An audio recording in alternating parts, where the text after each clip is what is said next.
Currency. I drummed my fingers in succession on the bar, wallet in hand. I ordered a glass of gold at the cost of 5 desperations and 50 centsless and swallowed it down, feeling the courage bubbling in my stomach. A few seats over, I noticed a girl with tattoos on her cheekbones that read "Eyes for sale. Name your price."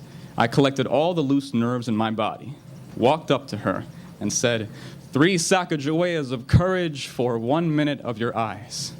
She did not answer, but instead turned on her stool and gazed at me.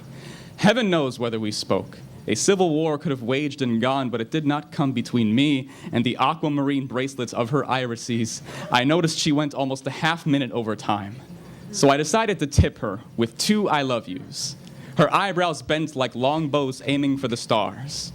Only 2? She shot. I peered into her once more. Love is scarce, I said, feeling the burden of the 20-kilogram heart hanging by a shoelace from my collarbone. Love is scarce. She held the I love you to the light, scanning them across. At least they're real, she said, as she handed me the receipt of her eyes. I noticed the tiniest hair smiling under where it said change. You are too kind, but I can't accept this. You left a whole eyelash. She coiled my fingers around the receipt, the eyelash pressing between the folds. Keep it. It's on me. I waltzed out of the bar and down the street, clutching the receipt of her eyes like a winning lottery ticket. My steps were a language of 1 trillion words, all meaning priceless. I passed a corner where a war veteran was casually lying across his blanket. Hey man, could you spare some love? He asked. I'm all out of love. I could really use some love right now. I painfully shook my head, anticipating heartbreak. I am so sorry. I spent my last I love you on this eyelash. It's cool, man. You have a good evening. I almost kept walking, but suddenly remembered the I love you I kept tucked in my left sock for emergencies and triumphantly placed it on his lap. He lifted the bags beneath his eyes and pulled out 2 fingerprints of thanks. I asked him, have you ever read the golden print on the back of an I love you?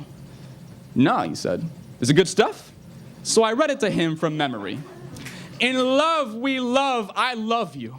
This note is the blast and churn cosmology of a rugged, rattling heart vaulted in soaked flesh, so spend it. Spend it wisely, spend it lovingly. You can even tear this I love you into shreds and cast them scorching into the magma-spawning fissures of Kamoa-Moa. As long as there is a witness to this love, it is love well spent. Knowing the value of this love, you must never lead yourself or anyone into debt. If we don't think of debt for its meaning, what other word would it sound like to you? This love does not benefit from baseless fiat. This love must always have backing, I said, while pointing to the reserves in our chests.